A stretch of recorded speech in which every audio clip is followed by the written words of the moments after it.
নমস্কাৰ স্বাগতম জনাইছো ডেইলি অসম 24/7 ষ্টুডিঅ'ত মই কংকনাত আছে লৈ আহিছো পুৱাৰ বাতৰি আমেৰিকা ভাৰত বাণিজ্যিক পৰিষদৰ উদ্যোগত দুদিনীয়া কাৰ্যসূচীৰে অনুষ্ঠিত হোৱা ইণ্ডিয়ান আইডিয়া সামিট শীৰ্ষক আলোচনা চক্ৰত ভাৰ্চুৱেলি প্ৰধানমন্ত্ৰী নৰেন্দ্ৰ মোদীয়ে ভাষণ দিব বাণিজ্যিক পৰিষদখন গঠনৰ 45 বৰ্ষপূৰ্তি উপলক্ষে অনুষ্ঠিত কৰা এই সন্মিলনখনৰ এইবাৰৰ মূল বিষয়বস্তু হ'ল ভৱিষ্যত সুন্দৰকৈ গঢ়া বিশ্বজুৰি মহামাৰীৰ ৰূপ লৈ কোভিড-19 বিধ্বস্ত কৰি যোৱা অৰ্থনীতি টনকিয়াল কৰিবলৈ বহুকেইটা দিশ এই সন্মিলনখনত আলোচনাৰ বাবে গ্ৰহণ কৰিছে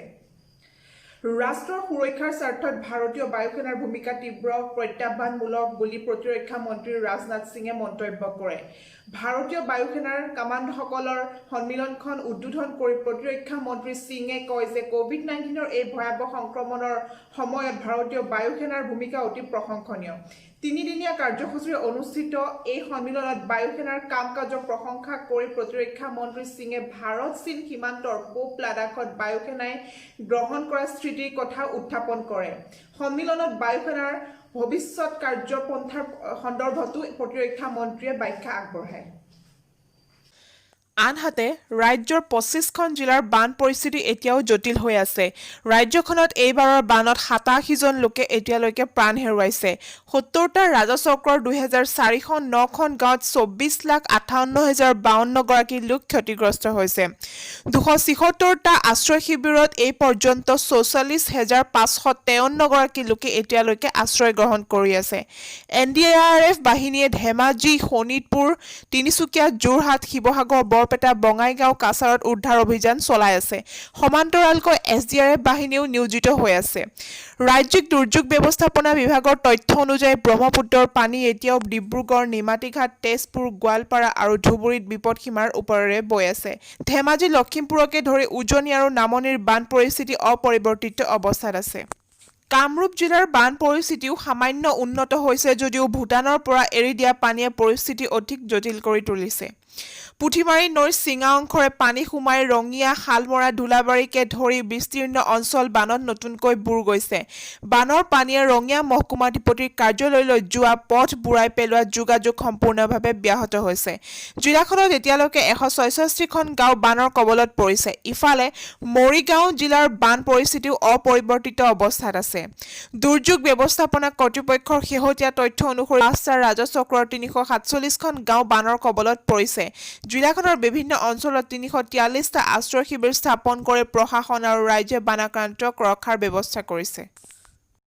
ইফালে NHMৰ ভয়ানক কাৰসাজি লুকুৱাইছে নেকি জাপানিজ এনকেফ্লাইটিছত আক্ৰান্তৰ তথ্য কৰোনাৰ সমানে সমানে জাপানিজ এনকেফ্লাইটিছ আৰু এনকেফ্লাইটিছ সদৃশ ৰোগেও ৰাজ্যত চলাইছে তাণ্ডৱ কৰোনা প্ৰতিৰোধৰ বাবে এতিয়া দিন ৰাতি একাকাৰ কৰিছে ৰাজ্যৰ স্বাস্থ্য বিভাগে কিন্তু কৰোনাৰ সমান্তৰালভাৱে ৰাজ্যত তাণ্ডৱ চলোৱা জাপানিজ এনকেফ্লাইটিছ আৰু এনকেফ্লাইটিছ সদৃশ ৰোগক লৈ চলিছে ভয়ানক কাৰসাজি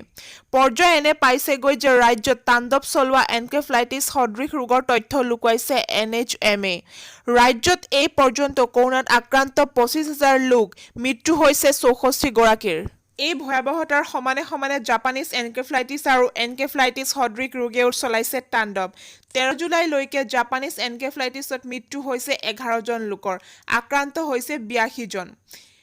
NHMে প্ৰকাশ কৰা মেডিকেল বুলেটিন অনুসৰি 13 জুলাইলৈকে এনকেফ্লাইটিছ সদৃশ ৰোগত মৃত্যু হৈছে 29 জনৰ এনকেফ্লাইটিছ সদৃশ ৰোগত আক্ৰান্ত হৈছে 190 জন ব্যক্তি অৰ্থাৎ জাপানিজ এনকেফ্লাইটিছ আৰু এনকেফ্লাইটিছ সদৃশ ৰোগত মৃত্যু হৈছে 40 গৰাকীৰ আৰু আক্ৰান্ত হৈছে 272 গৰাকী কিন্তু আশ্চৰ্যকৰ কথা যে NHMৰ বুলেটিনৰ পৰা নোহোৱা হ'ল AESৰ আক্ৰান্তৰ তথ্য 14 জুলাই আৰু 21 জুলাইৰ বুলেটিনত নাই AESৰ তথ্য যি সময়ত কৰোনা বিৰোধী যুঁজত অতি দক্ষতাৰে যুঁজিছে বুলি স্বাস্থ্য বিভাগে ঢোল পিটিছে সেই সময়ত NHMৰ বুলেটিনৰ পৰা কিয় নোহোৱা হ'ল ডাটা AESৰ তথ্য লুকুৱাই কি বুজাব বিচাৰিছে স্বাস্থ্য বিভাগে কৰোনাৰ দৰে জাপানিজ এনকেফ্লাইটিছ আৰু এনকেফ্লাইটিছ সদৃশ ৰোগে তাণ্ডৱ চলোৱাটো স্পষ্ট হ'লে স্বাস্থ্য বিভাগৰ ফুপুলা স্বৰূপ ওলোৱাৰ ভয়ত আক্ৰান্তৰ তথ্য লুকুৱাব বিচাৰিছে নেকি NHMে এনেদৰে এতিয়া বহুতে কৰিছে বিভিন্ন ধৰণৰ প্ৰশ্ন এতিয়া লৈছো এক চমু বাণিজ্যিক বিৰতিৰ পাছত আছে আৰু খবৰ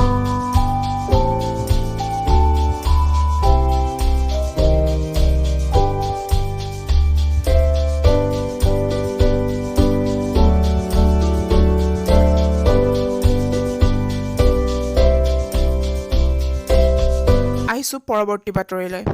অখিল গগৈক মুক্তি দিয়ক, কাজিৰঙা কপালে অসম জাতীয়তাবাদী যুৱ ছাত্ৰ পৰিষদে। বানপানীক ৰাষ্ট্ৰীয় সমস্যা হিচাপে ঘোষণা কৰিবলৈও দাবী জনাইছে সংগঠনটোৱে। কৃষক নেতা অখিল গগৈৰ মুক্তিৰ দাবীত কাজিৰঙাত অসম জাতীয়তাবাদী যুৱ ছাত্ৰ পৰিষদৰ প্ৰতিবাদী কাৰ্যসূচী। বুধবাৰে কাজিৰঙাৰ কহৰাত যুৱ ছাত্ৰ পৰিষদৰ বোকাখাট সমিতিয়ে কৃষক মুক্তি সংগ্ৰাম সমিতিৰ নেতা অখিল গগৈৰ বিনাচৰ্তে মুক্তিৰ দাবী উত্থাপন কৰাৰ লগতে কা আন্দোলনত অংশগ্ৰহণ কৰি গ্ৰেপ্তাৰ বৰণ কৰা সকলোকে মুক্তিৰ দাবী জনায়। প্ৰতিবাদীকাৰীসকলে অভিযোগ উত্থাপন কৰে যে নিৰ্বাচনৰ আগেয়ে বিজেপি চৰকাৰে ৰাজ্যক দিয়া প্ৰতিশ্ৰুতি পালন কৰাত ব্যৰ্থ হৈছে। চৰকাৰখনে কেৱল কা প্ৰণয়ন কৰি বাংলাদেশী আমদানি কৰাতহে গুৰুত্ব প্ৰদান কৰিছে। আনহাতে বানপানীক ৰাষ্ট্ৰীয় সমস্যা হিচাপে ঘোষণা কৰিবলৈও দাবী জনাইছে সংগঠনটোৱে। ইফালে অসমত এতিয়া কৰোনাৰ গণসংক্ৰমণে এক ভয়ানক পৰিস্থিতিৰ ৰূপ লৈছে। যোৱা 24 ঘণ্টাত ৰাজ্যত 972 জন লোকৰ দেহত কৰোনাৰ অৱস্থিতি পোৱা গৈছে। ইয়াৰে 354 জন লোক গুৱাহাটী মহানগৰীৰ বুলি জানিব পৰা গৈছে। এই তথ্য সদৰি কৰিছে স্বাস্থ্যমন্ত্ৰী ডক্টৰ হিমন্ত বিশ্ব শৰ্মাই টুইটযোগে।